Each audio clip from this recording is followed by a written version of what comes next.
সাভারের আমিনবাজারে পাওয়ার গ্রিডে ভয়াবহ আগুন, কারণ ও ক্ষয়ক্ষতির পরিমাণ এখনো জানা যায়নি।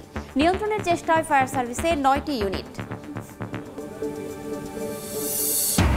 বেড়েছে ধর্ষণ নির্যাতন, নিরাপত্তাহীনতায় চরম আতঙ্ক।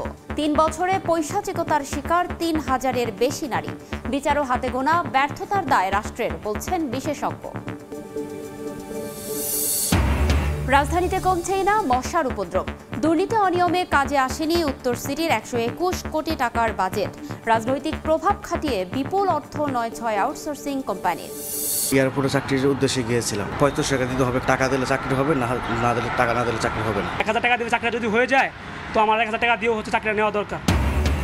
পরীক্ষা ছাড়াই চাকরি, ১,৫০০ হাজার টাকা দিলেই শুরু কর্মজীবন। বেকারত্বকে পুঁজি করে প্রতারণার ফাঁদ। পর্যাপ্ত কর্মসংস্থানের অভাবই কারণ, বলছেন বিশেষজ্ঞরা। এবং রাজধানীর উত্তরখানের নিজ বাসায় হাবিবুল্লাহ বাহার কলেজের ভাইস প্রিন্সিপাল খুন। পরিকল্পিত হত্যাকাণ্ড, বলছে পুলিশ। দ্রুত অপরাধীদের আইনের আওতায় আনার চেষ্টা।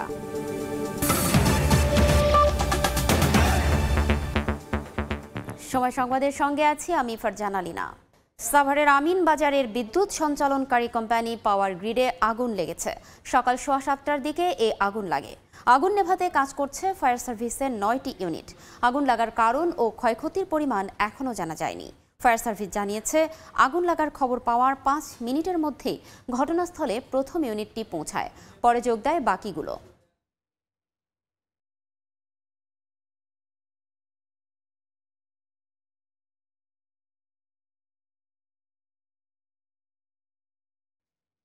প্রায় প্রতিদিনই নতুন নতুন নাম।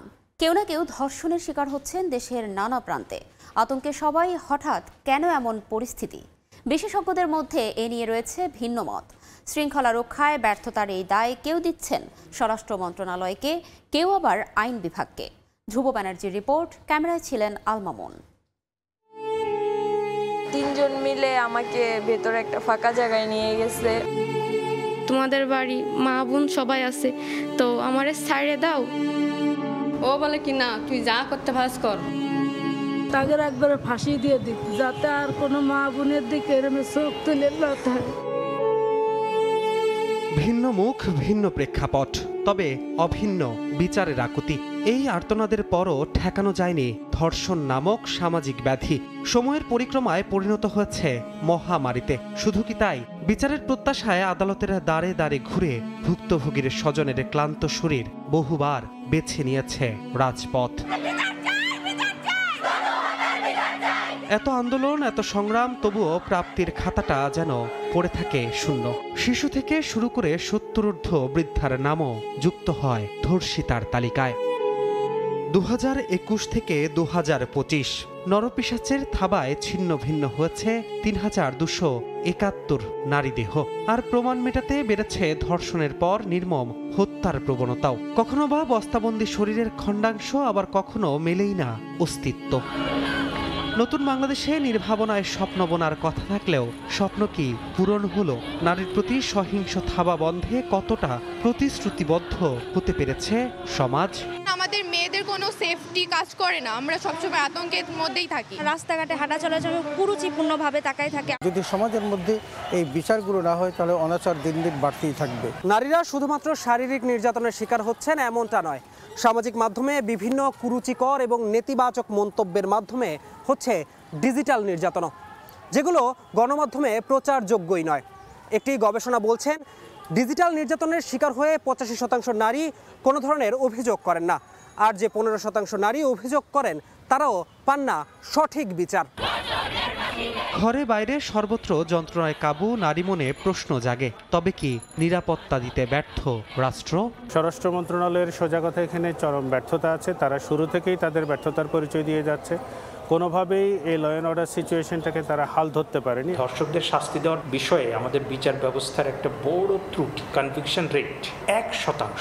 99 জন ধর্ষক, তাদের আপনি শাস্তি দিতে পারেন না, মানে due to the judicial system. ধর্ষণের মামলায় 90 দিনের মধ্যে বিচার করতে হবে। ধর্ষণের ঘটনায় 15 দিনে তদন্ত আর 90 দিনে বিচার। আইন উপদেষ্টার এমন ঘোষণাতেও আছে শঙ্কার কালো মেঘ।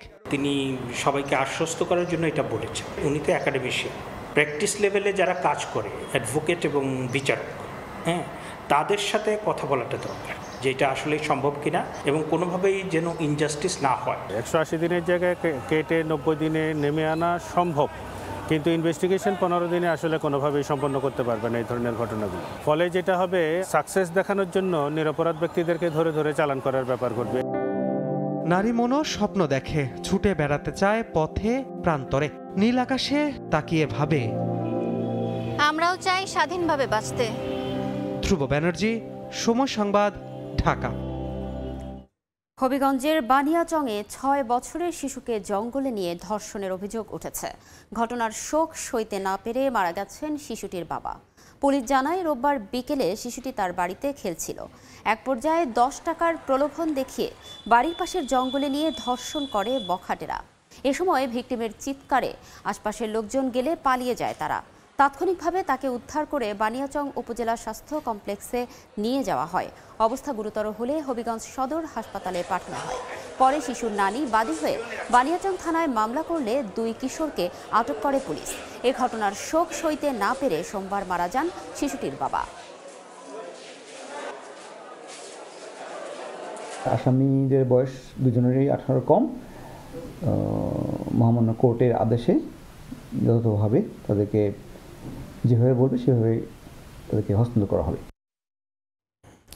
অশালীন অঙ্গভঙ্গি করে নারীদের উত্ত্যক্ত করে ফেসবুকে ভিডিও তৈরির অভিযোগে সাভারে এক যুবককে আটক করা হয়েছে। সোমবার বিকেলে আমিনবাজার হিজলা মধ্যপাড়া এলাকা থেকে খালিদ মাহমুদ হৃদয় নামে ওই যুবককে আটক করে পুলিশ। দীর্ঘদিন ধরে সামাজিক যোগাযোগ মাধ্যম ফেসবুকে নারীদের বিভিন্নভাবে হয়রানি করে ভিডিও বানিয়ে আসছিল হৃদয়। এসব ভিডিও ছড়িয়ে পড়লে ব্যাপক সমালোচনার সৃষ্টি হয়।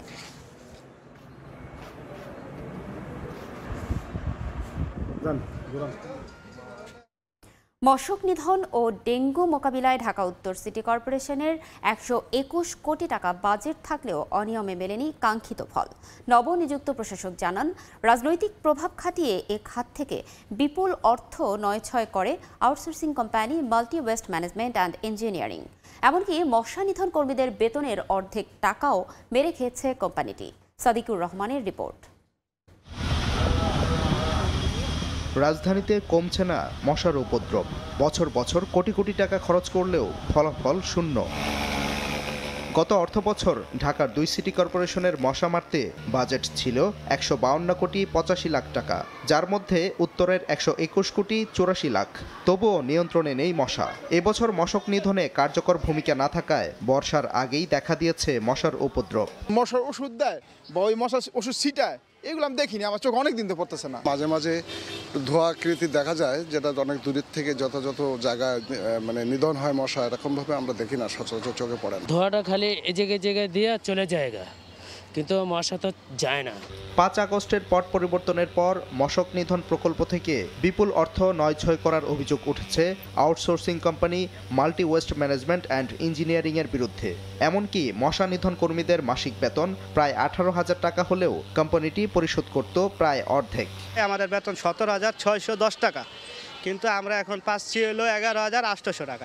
ঢাকা শহরে চলা কষ্ট হয়ে যায়, তারপরে আমরা পরিস্থিতি শিকার হয়ে থাকতে হয়। আমরা সিটি হলে একটা জানতে চাই যে আমাদের যে ন্যায্য বেতনটা আছে সেটা আমাদের পুনরায় দেওয়া হোক। যারা এই আউটসোর্সিংটা করছেন তাদের সাথে সিটি কর্পোরেশনের এক ধরনের রাজনৈতিক সম্পর্ক তৈরি হয়েছিল অতীতে, এবং যেটা ছিল বাজে প্র্যাকটিস। মশক নিধন কর্মী অথবা একজন সুইপারের জন্য অ্যালোকেটেড করা আছে ম্যাক্সিমাম বাজেট 18 থেকে 19,000। আমি এসে এটা দেখেছি এবং অন্যান্য গবেষণাও এটা পাওয়া গেছে, তারা তো 8,000 টাকাও পান না। দুর্নীতির অভিযোগ আওয়ামী লীগ নেতা ফরিদ আহমেদের কোম্পানির সঙ্গে ইতিমধ্যে বর্জ্য ব্যবস্থাপনা ও মশক নিধন প্রকল্পের চুক্তি বাতিল করতে যাচ্ছে উত্তর সিটি। তারপরও নাম ও পরিচালনা পর্ষদ পরিবর্তন করে প্রকল্প পেতে তৎপর কালো তালিকাভুক্ত প্রতিষ্ঠানটি। যারা আউটসোর্সিং করেছেন তারা ছাত্র হত্যার সাথে জুলাইতে জড়িত আছে কিনা, যখনই আমরা এই ধরনের অভিযোগ আমার কানে আসতেছে, আমরা এটা সরাসরি এটার ব্যবস্থা নেব। কারণ গণবিরোধী অবস্থানে থেকে সিটি কর্পোরেশনের গণমুখী অবস্থানের সাথে তারা আসলে অ্যালাইন করে চলতে পারবে না। মশক নিধন ও বর্জ্য ব্যবস্থাপনা কার্যক্রমের অগ্রগতির লক্ষ্যে শিগগিরই মাঠ কর্মীদের হেলথ ইন্স্যুরেন্সের ব্যবস্থা করতে যাচ্ছে উত্তর সিটি। সাদিকুর রহমান, সময় সংবাদ, ঢাকা। সাভারের আমিনবাজারের বিদ্যুৎ সঞ্চালনকারী কোম্পানি পাওয়ার গ্রিডে আগুন নিয়ন্ত্রণে এসেছে। এই মুহূর্তে ঘটনাস্থলে আছেন সহকর্মী মোজাফফর হোসেন জয়। সরাসরি যাচ্ছি তার কাছে। মোজাফফর।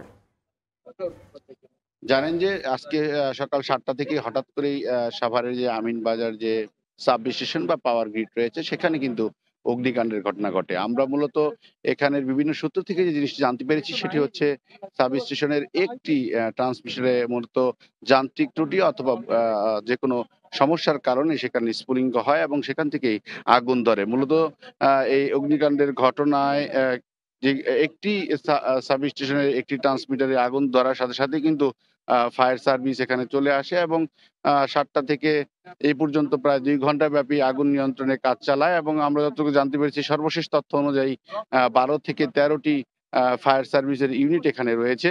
যদিও তারা কাজ করছেন, তারা বলছেন যে বর্তমানে আগুন নিয়ন্ত্রণে রয়েছে এবং সবকিছুই তাদের পরিস্থিতি স্বাভাবিক বা অনুকূলে রয়েছে।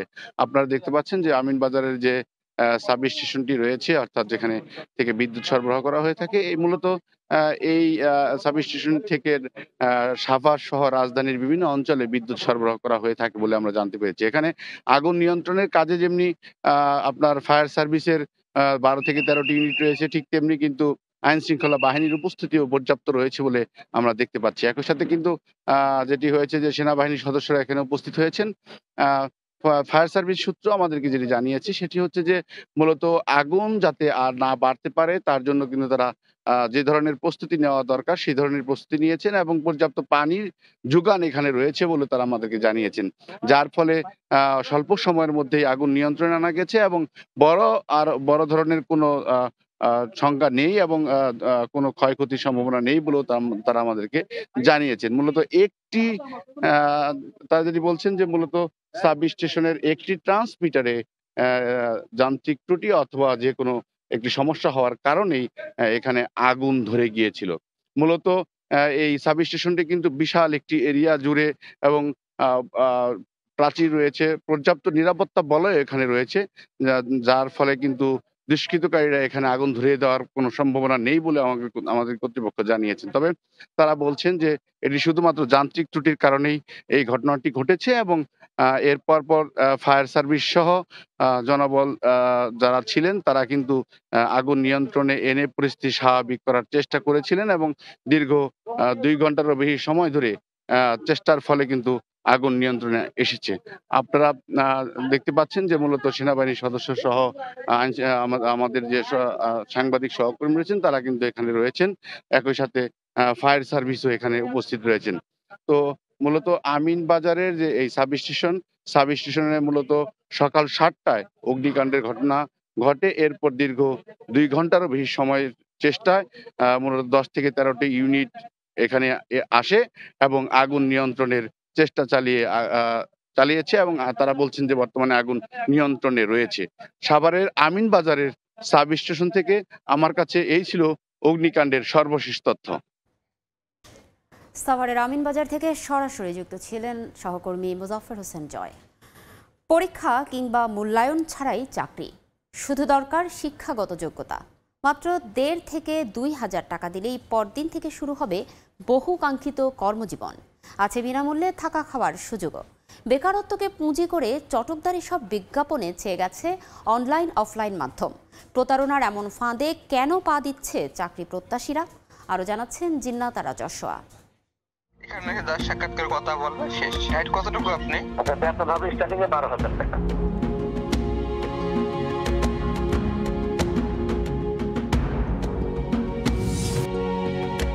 শহরের দেয়াল জুড়ে লোভনীয় নিয়োগ বিজ্ঞপ্তি, যেকোনো শিক্ষাগত যোগ্যতায় চাকরির সুযোগ। দ্রব্যমূল্যের ঊর্ধ্বগতির বাজারে কেউ কেউ দিচ্ছেন বিনামূল্যে থাকা খাওয়ার সুযোগও।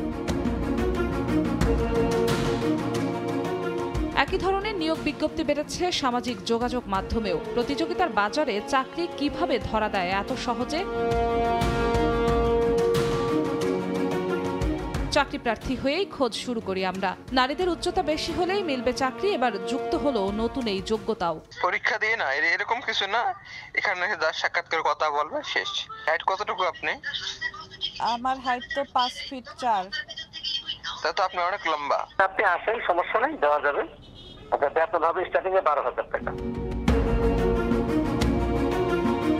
বিজ্ঞপ্তি অনুযায়ী চাকরির খোঁজে একটি প্রতিষ্ঠানের অফিসে পৌঁছালে প্রাথমিকভাবে ১.৫ থেকে ২,০০০ টাকা চায়। আশ্বাস, টাকা দেওয়ার সঙ্গে সঙ্গে নিশ্চিত চাকরি, লাগবে না ইন্টারভিউ, অভিজ্ঞতা বা কোনো ধরনের বাছাই পরীক্ষা।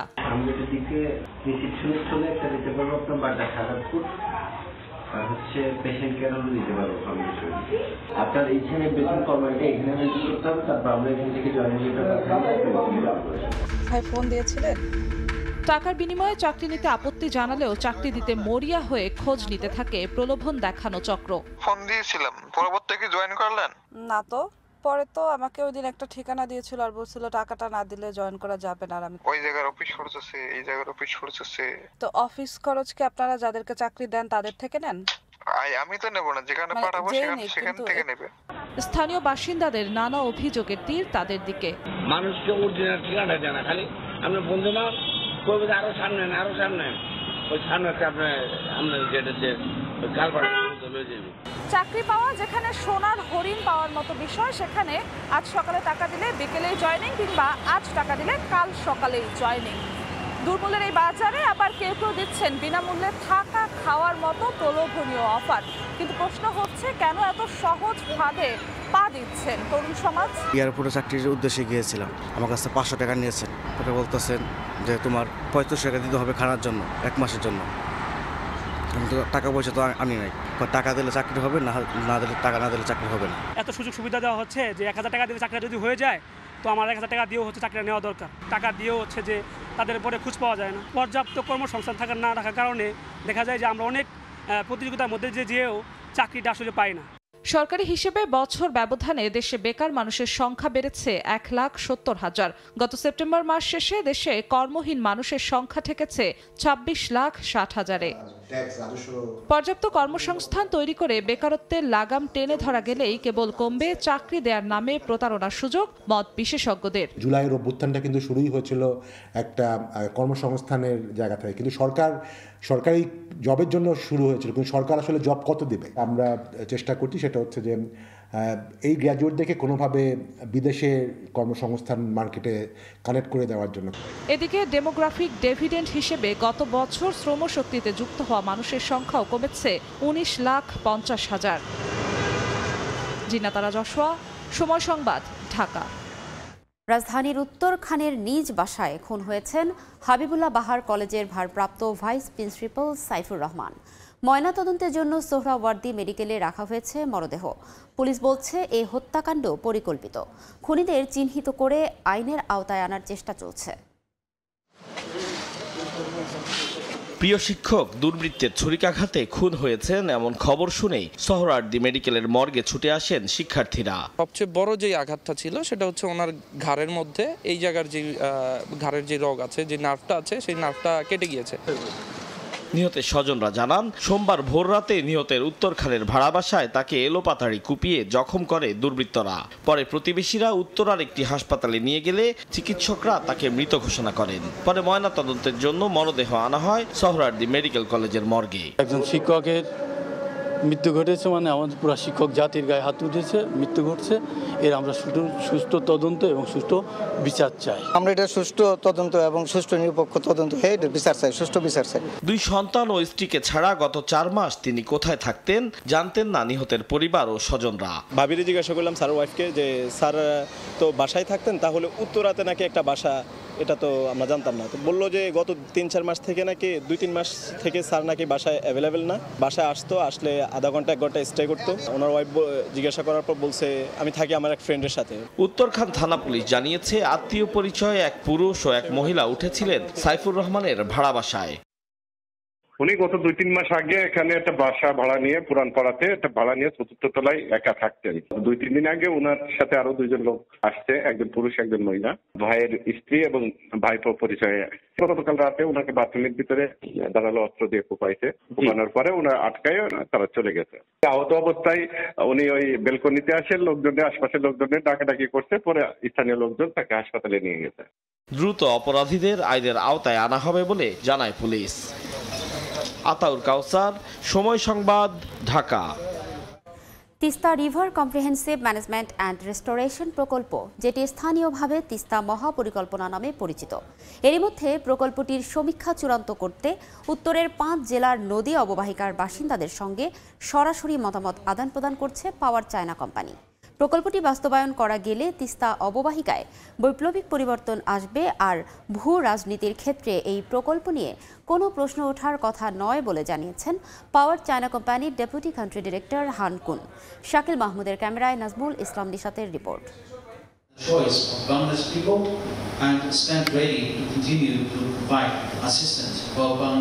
18 ফেব্রুয়ারি বাংলাদেশ চীন সম্পর্ক নিয়ে এক সংবাদ সম্মেলনে বাংলাদেশে নিযুক্ত চীনা রাষ্ট্রদূত ইয়াও ওয়েন বলেছিলেন, বাংলাদেশ সরকার চাইলে তিস্তা উন্নয়ন প্রকল্প বাস্তবায়নে প্রস্তুত চীন। তবে 9 ফেব্রুয়ারি তিস্তা নদী রক্ষায় করণীয় গণশুনানিতে বন ও পরিবেশ উপদেষ্টা সৈয়দা রিজওয়ানা হাসান স্পষ্ট জানিয়েছিলেন, তিস্তা মহাপরিকল্পনা বাস্তবায়ন হবে একমাত্র তিস্তা অববাহিকার বাসিন্দাদের চাওয়া পাওয়ার উপর। এই মহাপরিকল্পনায় কি থাকবে আর কি থাকবে না, এইটার ব্যাপারে তিস্তা পাড়ের মানুষের মতামত শুনতে হবে। এর 1 মাস পর Power China Teesta river comprehensive management and restoration project তুলে ধরে তিস্তা অববাহিকার বাসিন্দাদের কাছে। প্রকল্পে রয়েছে নদীর তীর সংরক্ষণ, ড্রেজিং, বাঁধ ও সড়ক নির্মাণ, উদ্ধারকৃত জমিতে অর্থনৈতিক অঞ্চল, পাওয়ার প্ল্যান্ট, স্যাটেলাইট টাউন, শুষ্ক মৌসুমে পানি সংরক্ষণ সহ নানা পরিকল্পনা। তিস্তার সমস্যার সমাধান করে আমাদের উত্তরবঙ্গের মানুষের যে মঙ্গাপ্রীত অঞ্চল হিসেবে যে কুখ্যাতি রয়েছে, যে দুঃখবোধের জায়গা রয়েছে, সেখান থেকে উত্তরণে সরকার সর্বোচ্চ ব্যবস্থা গ্রহণ করবে। একটি সুষ্ঠু পরিকল্পনার মাধ্যমে এই তিস্তা নদীর 130 কিলোমিটারকে সংস্কার করা হোক, বাদে নিয়ে আসা হোক। পাওয়ার চায়না কোম্পানির ডেপুটি কান্ট্রি ডিরেক্টর হান কুন বলেন, পরিবেশ বান্ধব এই প্রকল্পে ভূরাজনৈতিক কোনো প্রশ্ন থাকার কথা নয়, এটি শুধুমাত্র বাণিজ্যিক ব্যাপার। এটি রাজনৈতিক বা ভূরাজনৈতিক কোনো বিষয় নয়, এটি শুধুই ব্যবসায়িক বিষয়। পানি উন্নয়ন বোর্ড বলছে, প্রকল্পটি যাতে প্রকৃতপক্ষে জনস্বার্থেই বাস্তবায়ন হয়, সে কারণেই সরাসরি তিস্তা পাড়ের বাসিন্দাদের মতামতের উদ্যোগ নিয়েছে অন্তর্বর্তী সরকার। নাজমুল ইসলাম নিশাত, সময় সংবাদ, রংপুর। ঈদের বিশেষ ট্রেনের জন্য মেরামত করা হচ্ছে বগি। ব্যস্ত সময় পার করছেন নীলফামারীর সৈয়দপুর রেলওয়ে কারখানার কর্মকর্তা ও কর্মচারীরা। নির্ধারিত সময়ের মধ্যেই কোচগুলো সরবরাহ করতে চায় কর্তৃপক্ষ। মোহাম্মদ সোহেলের ছবিতে শাকির হোসেন বাদলের রিপোর্ট। নীলফামারী সৈয়দপুর রেলওয়ে কারখানা থেকে প্রতি মাসেই কোচ মেরামত করে রেল বহরে যোগ হয়, তবে ঈদে এই সংখ্যা ছাড়ায় কয়েক গুণ। তাই কারখানাটির 29টি শপের শ্রমিকরা বর্তমানে ব্যস্ত বগি মেরামতে। সাধারণ সময় 25 কর্মদিবসে 32টি কোচ মেরামত করা হয় কারখানায়, কিন্তু ঈদ উল ফিতরের আগে ও পরে নিয়মিত ট্রেনের পাশাপাশি ঈদ স্পেশাল ট্রেন চলাচলে প্রয়োজন অতিরিক্ত কোচ। এ কারণে এবার 70 কর্মদিবসে 120টি কোচ মেরামতের লক্ষ্যমাত্রা নির্ধারণ করে রেলওয়ে কর্তৃপক্ষ। সময়ও প্রায় শেষ হতে চলেছে, এজন্য নির্ধারিত সময়ের বেশি কাজ করছে শ্রমিকরা। ঈদ উপলক্ষে জনগণের সেবা দেওয়ার জন্য আমরা খাটছি, আপনারা পরিশ্রম করছি। আমরা শিডিউল টাইমের পরে যে অতিরিক্ত কাজ করতেছি সেটা ওভারটাইম হিসেবে সরকার আমাদের টাকা দিচ্ছে। আমরা এক্সট্রা এফোর্ট দিয়েছি, আমাদের শ্রমিক কর্মচারীরাও খুব পরিশ্রম করছে। যে আউটটার্ন দিচ্ছি, এই আউটটার্নটা আমাদের জন্য অনেক ঝুঁকিপূর্ণ, তারপর আমরা দিয়ে যাচ্ছি সাধারণ মানুষের জন্য। লোকবল সংকট থাকলেও নির্ধারিত সময়ের মধ্যে সবগুলো কোচ প্রস্তুত করা হবে বলে জানায় কর্তৃপক্ষ। আমরা শুক্রবারও কাজ করাচ্ছি এবং বিশেষ করে এটি একটি মোটিভেশনাল একটি ওয়ার্ক হিসাবে আমরা এটিকে নিয়েছি, যে আমরা যে কোনো মূল্যে আমরা আসলে সাধারণ মানুষের ঈদ যাত্রাকে নির্বিঘ্ন করার জন্য এই অধিক সংখ্যক কোচ আসলে আমরা আউটটার্ন দিতে চাই, এবং দেওয়ার জন্য আমরা নিরলসভাবে প্রত্যহ কাজ করে যাচ্ছি এটার পিছনে। কর্তৃপক্ষের তথ্য মতে এরই মধ্যে ঈদ উপলক্ষে ট্রেনের 90টি কোচ মেরামত সম্পন্ন হয়েছে। শাকির হোসেন বাদল, সময় সংবাদ, নীলফামারী। রমজানে রংপুরে তীব্র যানজটে চরম দুর্ভোগে নগরবাসী। সড়ক দখল করে অবৈধভাবে দোকানপাট গড়ে উঠলেও নেই প্রশাসনের কোনো হস্তক্ষেপ। ফলে ভোগান্তিতে পড়তে হচ্ছে শিক্ষার্থী, অ্যাম্বুলেন্সের রোগীসহ অফিসগামীদের। এদিকে আলাদা লেন করে যানজট নিয়ন্ত্রণে দায়সারা আশ্বাস ট্রাফিক পুলিশের। শাকিল মাহমুদের ছবিতে রেদওয়ান হিমেলের রিপোর্ট। রোজার শুরু থেকেই কচ্ছপ গতিতে সড়কে চলছে যানবাহন। মোড়ে মোড়ে তীব্র যানজটে নাকাল নগরবাসী। জেলা পরিষদ সুপারমার্কেট, পায়রা চত্বর, জাহাজ কোম্পানি মোড়, বেতপট্টি সহ বিভিন্ন এলাকায় লেগেই থাকে রিকশা অটোরিকশার জট। নগরবাসীর অভিযোগ, ট্রাফিক ব্যবস্থা নিয়ন্ত্রণে না থাকায় বেড়েছে ভোগান্তি। লোকের চেয়ে অটোরিকশা বেশি, যার ফলে প্রতিনিয়ত যানজট। আধা ঘন্টা রাস্তায় 1 ঘন্টায় একটা রুগী নিয়ে আমরা যাইতে পারি না। মেডিকেল মোড় থেকে এ পর্যন্ত 1 ঘন্টা সময় অতিক্রম করে প্রচণ্ড জ্যাম। যোগ হয়েছে রাস্তা দখল করে অবৈধভাবে গড়ে ওঠা দোকানপাট আর এলোমেলো গাড়ি পার্কিং। রংপুরের রাস্তায় একটাই, এখানে মানে সব অটো রিক্সায় একটা রাস্তা দিয়ে চলাচল করে এবং অর্ধেক রাস্তা দেখা যায় সবসময় ব্লক হয়েই থাকে। ফুটপাতে যে দোকানগুলো আছে এই দোকানগুলোর কারণে জ্যামটা আরও বেশি। কর্তৃপক্ষের কাছে আকুল আবেদন জানাচ্ছি রংপুর শহরকে একটা সুন্দর পরিবেশের জন্য ঈদ উদযাপন করতে পারে। তবে পরিস্থিতি নিয়ন্ত্রণে দায়সারা আশ্বাস ট্রাফিক পুলিশের। আশা করছি আগামী 2-3 দিনের মধ্যেই ডাইভারশন দিয়ে যাতে মেন শহরটা, সিটি বাজারটা বা জাহাজ কোম্পানি মোড় বা ওই যে শাপলা চত্বর, এই অঞ্চলগুলোতে যাতে যানজট কম হয় সেটার জন্য আমরা সর্বাত্মক চেষ্টা করছি। রংপুর মহানগরে 60,000-এর বেশি অটোরিকশা চললেও অনুমোদন রয়েছে মাত্র 8,500-এর। একদিকে অবৈধভাবে রিকশা ও অটোরিকশার চলাচল, অন্যদিকে রাস্তা দখল করে দোকান, আর এতেই দুর্বিষহ যানজটে নাকাল নগরবাসী। রেদওয়ান হিমেল, সময় সংবাদ, রংপুর। দেখছেন সময় সংবাদ। ওষুধ সংকট দেখা দিয়েছে গাইবান্ধার কমিউনিটি ক্লিনিকগুলোতে। মাসের মাঝামাঝি থেকে শেষ পর্যন্ত খালি হাতে ফিরতে হয় বেশিরভাগ রোগীকে। এজন্য গ্রামাঞ্চলের মানুষের সমস্যা হলেও জনসংখ্যা বৃদ্ধির অজুহাত স্বাস্থ্য বিভাগের। বিপ্লব ইসলামের রিপোর্ট দেখবেন। গ্রামীণ স্বাস্থ্য সুরক্ষায় সরকার নির্মাণ করেছে কমিউনিটি ক্লিনিক। বিভিন্ন রোগে পার্শ্ববর্তী ক্লিনিকে স্বাস্থ্যসেবা নেন গ্রামের বাসিন্দারা। গত 2 মাস ধরে ওষুধ সংকট দেখা দিয়েছে গাইবান্ধার কমিউনিটি ক্লিনিকগুলোতে। সংশ্লিষ্টরা বলছেন, মাসের শুরুতে কিছু ওষুধ পাওয়া গেলেও মাঝামাঝি থেকে শেষ পর্যন্ত খালি হাতে ফিরতে হয় বেশিরভাগ রোগীকে। এতে ক্ষুব্ধ তারা। এখানে যে অবস্থা, আমরা কিছু কিছু ওষুধ পাই, কিছু কিছু পাই না। অ্যান্টিবায়োটিকের কঠিন সমস্যা হয়ে দাঁড়ায় আমাদের এখানে। এটা আমি বাড়ানোর জন্য সরকারের কাছে জোর দাবি জানাচ্ছি। ওষুধ মেলা দিন হলে আসতেছে না, আমাশা, ব্রঙ্কাইটিস, এগুলো বিভিন্ন ধরনের ওষুধ আমরা পাচ্ছি, এর জন্য খুব অশান্তি ভোগ করতেছি। ক্লিনিকে কর্মরতরা বলছেন, ঊর্ধ্বতন মহলের নির্দেশেই বন্ধ হয়ে গেছে ওষুধের সরবরাহ। চাহিদার তুলনায় ওষুধ দিতে হিমশিম অবস্থা তাদের। এখানে গড়ে প্রতিদিন 60 থেকে 70 জন রোগী আসতেছে প্রতিনিয়ত।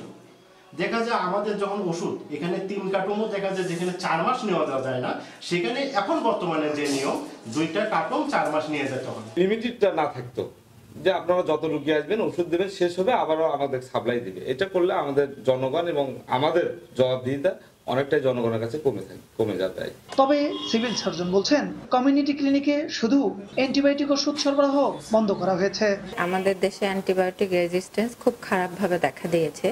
এজন্য আমাদের উপর মহল থেকে নির্দেশনা আছে যে সিএসসিপিদেরকে আর কোনো অ্যান্টিবায়োটিক ওষুধ দেয়া হবে না। অ্যান্টিবায়োটিক এমবিবিএস ডাক্তার ছাড়া কেউ লিখতে পারবে না। এজন্য আসলে তাদের যে কার্টুনটা ছিল, এটাতে অ্যান্টিবায়োটিক জাতীয় সকল ওষুধগুলো বন্ধ করে দেয়া হয়েছে। স্বাস্থ্য বিভাগের তথ্য মতে গাইবান্ধার 7 উপজেলায় 311টি কমিউনিটি ক্লিনিক রয়েছে। বিপ্লব ইসলাম, সময় সংবাদ, গাইবান্ধা। ঠাকুরগাঁওয়ে কারোর সঙ্গে আলোচনা না করেই হিমাগারে আলু সংরক্ষণের ভাড়া বাড়িয়েছে মালিকপক্ষ। পাশাপাশি দেওয়া হয়েছে কয়েকটি শর্ত। কৃষক বলছেন, উৎপাদন খরচ বাড়ায় একদিকে লোকসান হচ্ছে, অন্যদিকে হিমাগারে ভাড়া বৃদ্ধিতে আর্থিক ক্ষতি আরও বাড়ছে। অবশ্য কৃষি বিভাগের পক্ষ থেকে ভাড়া কমানোর অনুরোধ করা হয়েছে বলে জানিয়েছেন সংশ্লিষ্ট কর্মকর্তা। জিয়াউর রহমান বকুলের রিপোর্ট। বিস্তীর্ণ এলাকায় আবাদ করা হচ্ছে আলু। মৌসুম শেষে এখন ফসল ঘরে তুলছেন কৃষক। এবছর ঠাকুরগাঁয়ে প্রায় 35,000 হেক্টর জমিতে আলুর আবাদ হয়েছে। তবে দাম কমে যাওয়ায় দুশ্চিন্তায় কৃষক। তারা বলছেন, প্রতি বিঘা জমিতে আলু উৎপাদনে 70 থেকে 80,000 টাকা খরচ হলেও বর্তমান বাজার দরে তাদের লোকসান হচ্ছে। লোকসান কাটাতে হিমাগারে সংরক্ষণের চেষ্টা করা হলে অতিরিক্ত ভাড়া নির্ধারণ করায় আরও বিপাকে পড়েছেন তারা। আমরা আলুর বীজ কিনছি 82 টাকা কেজি, এখন আলু বিক্রি হচ্ছে 10-12 টাকা কেজি। গতবার ওষুধটা কম ছিল, এবার তামান দিকে আলুর দামটা কম এবং ওষুধ বেশি, আবার হাজিরা খরচও বেশি। এখন তো আমরা আলু বেচে আমাদের যে দেনা, এই দেনা তো সোজা হয় না। ভাড়া বাড়ানোর পাশাপাশি দেওয়া হয়েছে কয়েকটি শর্ত। তবে সরকার নির্দেশনা দিলে ভাড়া কমানোর কথা জানায় হিমাগার মালিকপক্ষ। ভাড়াটা যদি পুনর্নির্ধারণ হয় তাহলে আমরা হয়তো যেটা সরকার কর্তৃক নির্ধারণ করবে আমরা ওইটাই 2025 সালে নির্ধারণ করবো। না হলে আমাদের কাছে আবদ্ধ পুলিশ টু রেজিস্ট্রেশন কর্তৃক 53 কেজি বা 55 কেজি ভাড়া 400 টাকা নির্ধারণ করা হয়েছে। কৃষি বিভাগ বলছে সরকারের সঙ্গে আলোচনা না করেই ভাড়া বাড়িয়েছে বাংলাদেশ কোল্ড স্টোর অ্যাসোসিয়েশন। কমানোর জন্য নির্দেশনা দেওয়া হয়েছে। কৃষি মন্ত্রণালয়ের সাথে আলোচনা না করেই হিমাগার মালিক অ্যাসোসিয়েশন এরা ভাড়া বাড়াইছে। পরবর্তীতে কৃষি মন্ত্রণালয়ের তত্ত্বাবধানে হিমাগার অ্যাসোসিয়েশনকে ডাকানো হয়েছে, ডাকিয়ে তাদেরকে ভাড়া কমানোর জন্য অনুরোধ করা হয়েছে। কৃষি বিভাগের তথ্য মতে চলতি মৌসুমে ঠাকুরগাঁয়ে 8 লাখ মেট্রিক টন আলু উৎপাদনের লক্ষ্যমাত্রা ধরা হয়েছে, আর জেলায় 17টি হিমাগারের ধারণ ক্ষমতা 1,45,000 মেট্রিক টন। জিয়াউর রহমান বকুল, সময় সংবাদ, ঠাকুরগাঁও। সিরিয়ার সহিংসতায় হাজারো মানুষের হত্যাকাণ্ডের তদন্ত করে 30 দিনের মধ্যে বিচারের প্রতিশ্রুতি দিয়েছেন প্রেসিডেন্ট আল শারা। স্থানীয় সময় সোমবার সংবাদ সম্মেলনে একথা বলেন তিনি। আল শারার প্রতিশ্রুতিকে স্বাগত জানিয়ে দেশটির উত্তেজনা কমানোর পরামর্শ দিয়েছেন তুরস্কের প্রেসিডেন্ট এরদোয়ান। এদিকে জাতিসংঘের মানবাধিকার প্রধানের কার্যালয়ে নারী, শিশু ও নিরস্ত্র যোদ্ধাদের হত্যা অত্যন্ত উদ্বেগজনক প্রতিবেদন মিলেছে বলে জানান ফলকার তুর্ক। গেল 4 দিন ধরে সিরিয়ায় আসাদপন্থী ও নতুন সরকারপন্থীদের মধ্যে চলা সহিংসতায় হাজারো বেসামরিক মানুষের মৃত্যুর পর স্বাভাবিক হতে শুরু করেছে লাতাকিয়া প্রদেশের জীবনযাত্রা। খাদ্য সংকট দেখা দেয় বেকারিগুলোর সামনে দেখা গেছে দীর্ঘ লাইন। দেশটির প্রতিরক্ষা মন্ত্রণালয় জানায়, পশ্চিম উপকূলীয় অঞ্চলে সামরিক অভিযান সম্পন্ন করে স্থিতিশীলতা ও নিরাপত্তা নিশ্চিত করে তারা জোরদার প্রচেষ্টা চালাচ্ছে। তবে এসব হত্যাকাণ্ডের জন্য ক্ষমতাচ্যুত সাবেক প্রেসিডেন্ট বাশার আল আসাদ পন্থীদের দোষারোপ করলেও আগামী 30 দিনের মধ্যে হত্যাকাণ্ডের তদন্ত করে বিচারের প্রতিশ্রুতি দিয়েছেন প্রেসিডেন্ট আল শারা। স্থানীয় সময় সোমবার সংবাদ সম্মেলনে একথা বলেন তিনি। আরও বলেন, তার মিত্ররা দোষী হলেও শাস্তির আওতায় আনা হবে। আইন সকলের উপর সমানভাবে প্রযোজ্য হবে বলেও জানান আল শারা। প্রেসিডেন্ট আল শারার প্রতিশ্রুতিকে স্বাগত জানিয়ে দেশটির উত্তেজনা কমানোর জন্য কর্তৃপক্ষকে পরামর্শ দিয়েছেন তুরস্কের প্রেসিডেন্ট রিসেপ তাইপ এরদোয়ান। বলেন, শারা একটি অন্তর্ভুক্তিমূলক নীতি অনুসরণ করছেন। এদিকে জাতিসংঘের মানবাধিকার বিষয়ক প্রধান ফলকার তুর্ক জানান, নারী, শিশুসহ বেসামরিকদের হত্যা নিয়ে অত্যন্ত উদ্বেগজনক প্রতিবেদন মিলেছে। তিনি সিরিয়ার অন্তর্বর্তীকালীন কর্তৃপক্ষকে দ্রুত পদক্ষেপ নিয়ে দোষীদের বিচারের দাবিও জানান। সিরিয়ার চলমান সংকট এখনও অব্যাহত আছে। আন্তর্জাতিক সম্প্রদায়ের কাছ থেকে জোরালো পদক্ষেপ নেওয়ার দাবি উঠছে। বিশ্লেষকরা বলছেন, আল শারা প্রশাসনের সামনে এখন বড় চ্যালেঞ্জ হলো দেশের শান্তি ও স্থিতিশীলতা ফিরিয়ে আনা এবং ন্যায় বিচার নিশ্চিত করা। নাদিম মারজান, সময় সংবাদ। আন্তর্জাতিক অপরাধ আদালতের পরোয়ানা জারির পর ফিলিপিন্সের সাবেক প্রেসিডেন্ট রদ্রিগো দুতার্তেকে গ্রেপ্তার করেছে দেশটির পুলিশ। স্থানীয় সময় মঙ্গলবার ম্যানিলার আন্তর্জাতিক বিমানবন্দরে তাকে আটক করে ফিলিপিন্সের পুলিশ। কর্তৃপক্ষ জানায়, হংকং থেকে দেশে ফেরার পরপরই তাকে গ্রেপ্তার করা হয়। মাদকের বিরুদ্ধে তার নেতৃত্বাধীন দমন অভিযানকে ঘিরে ব্যাপক হত্যাকাণ্ডের অভিযোগে আন্তর্জাতিক অপরাধ আদালত বা আইসিসি দীর্ঘদিন ধরে তদন্ত চালিয়ে আসছিল। আইসিসির তথ্য অনুসারে 2016 সালে নির্বাচিত হওয়ার পর থেকে মাদক বিরোধী অভিযানের নামে 12,000 থেকে 30,000 বেসামরিক নাগরিক হত্যা করা হয়। যুক্তরাজ্যের পূর্বাঞ্চলীয় উপকূলে একটি তেলবাহী ট্যাঙ্কারের সঙ্গে পণ্যবাহী জাহাজের ভয়াবহ সংঘর্ষের ঘটনা ঘটেছে। সোমবার ইংল্যান্ডের হাল উপকূলবর্তী উত্তর সাগরে 2 জাহাজের সংঘর্ষের পর ভয়াবহ আগুন লাগে। যুক্তরাজ্যের রয়্যাল ন্যাশনাল লাইফবোট ইনস্টিটিউশন সংঘর্ষের এই তথ্য নিশ্চিত করেছে। এই ঘটনায় এখন পর্যন্ত অন্তত 37 জনকে উদ্ধার করা হয়েছে। জাহাজ দুটিতে আরও অনেকেই থাকতে পারে বলে ধারণা করা হচ্ছে। যুক্তরাজ্যের বিভিন্ন টেলিভিশন চ্যানেলে প্রকাশিত ভিডিওতে উপকূল থেকে প্রায় 16 কিলোমিটার দূরে ঘন কালো ধোঁয়া ও আগুনের লেলিহান শিখা উঠতে দেখা যায়। এই ঘটনায় দূষণের প্রতিক্রিয়ায় প্রয়োজনীয় পদক্ষেপের বিষয়ে ব্রিটিশ উপকূল রক্ষী বাহিনী পর্যালোচনা করছে বলেও জানা গেছে। 5 ভিন্ন ক্যাটাগরিতে মোট 22 ক্রিকেটারকে নিয়ে 2025 সালের জন্য কেন্দ্রীয় চুক্তির তালিকা প্রকাশ বিসিবির। একমাত্র ক্রিকেটার হিসেবে A+ ক্যাটাগরিতে তাসকিন প্রথমবারের মতো জায়গা পেয়েছেন 4 জন। বোর্ড রাখলেও নাম প্রত্যাহার করে নিয়েছেন মাহমুদুল্লাহ রিয়াদ। জায়গা হয়নি শামীম ইমনদের মতো সম্ভাবনাময়দের। সাধারণত কেন্দ্রীয় চুক্তিতে রাখা হয় গোটা 1 বছরের কথা মাথায় রেখে। প্রাধান্য দেয়া হয় ভবিষ্যতের বিবেচনায় থাকা সম্ভাবনাময় ক্রিকেটারদের। তবে ব্যতিক্রম বিসিবি 2025 সালের জন্য প্রকাশিত তালিকায় তাই পারফরমেন্সের চেয়ে দাপট বেশি নামের। আরও একটা ব্যর্থ আইসিসি ইভেন্ট শেষেও কেন্দ্রীয় চুক্তির তালিকায় 2 সিনিয়র মুশফিক মাহমুদুল্লাহ। ওয়ানডে থেকে অবসরের ঘোষণায় মার্চ থেকে মুশফিকের অবনমন ঘটবে ক্যাটাগরি বিতে। অবসর না নিলেও শেষ মুহূর্তে নাম প্রত্যাহার করে নিয়েছেন রিয়াদ নিজেই। 5 ক্যাটাগরিতে 21 জন ক্রিকেটারকে রেখে নতুন তালিকা প্রকাশ করল বিসিবি, যেখানে সর্বোচ্চ A+ ক্যাটাগরিতে মাত্র 1 জন, তাসকিন আহমেদ। বিসিবি থেকে প্রতি মাসে এই পেসার পাবেন 10 লক্ষ টাকা। বাংলাদেশ অধিনায়ক নাজমুল শান্ত আছেন এ ক্যাটাগরিতে। তার সঙ্গে সহ অধিনায়ক মেহেদী হাসান মিরাজ আর লিটন কুমার দাস। তাদের বেতন মাস প্রতি 8 লাখ। বিতে আছেন শুধুমাত্র টেস্টের বিবেচনায় থাকা মুমিনুল হক ও তাইজুল ইসলাম। উঠতি তারকা নাহিদ ছাড়াও এখানে জায়গা হয়েছে মোস্তাফিজ, হাসান ও তাওহিদ হৃদয়ের। ক্যাটাগরি সিতে আছেন সৌম্য, জাকের, শরীফুলরা। মোট 8 ক্রিকেটারকে মাস প্রতি 4 লাখ টাকা বেতন দেবে বিসিবি। এরপর আছে ডি ক্যাটাগরি। নাসুম আর খালেদ আহমেদের বেতন 2 লক্ষ করে।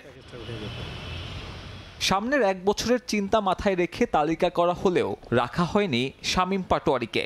অথচ ঘরোয়া থেকে হাই পারফরমেন্স রিয়াদ পরবর্তী সময়ে এই ক্রিকেটারকে বিবেচনায় রাখা উচিত বিসিবির।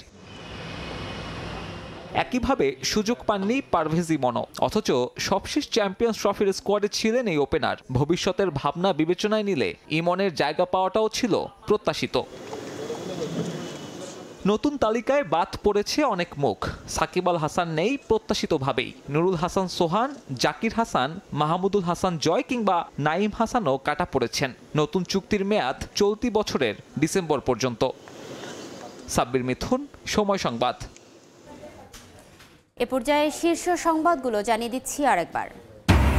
আমিনবাজারে ভয়াবহ আগুনে পড়ল পাওয়ার গ্রিডের উপকেন্দ্রে। ট্রান্সমিটার থেকে সূত্রপাত 2 ঘন্টার চেষ্টায় নিয়ন্ত্রণে কয়েকটি গ্রামে বিদ্যুৎ সরবরাহ বিঘ্নিত। বেড়েছে ধর্ষণ, নির্যাতন, নিরাপত্তাহীনতায় চরম আতঙ্ক। 3 বছরে পৈশাচিকতার শিকার 3000-এর বেশি নারী। বিচারও হাতে গোনা, ব্যর্থতার দায় রাষ্ট্রের, বলছেন বিশেষজ্ঞ। এবং রাজধানীতে কমছে না মশার উপদ্রব। দুর্নীতি অনিয়মে কাজে আসেনি উত্তর সিটির 121 কোটি টাকার বাজেট। রাজনৈতিক প্রভাব খাটিয়ে বিপুল অর্থ 9-6 আউটসোর্সিং কোম্পানির।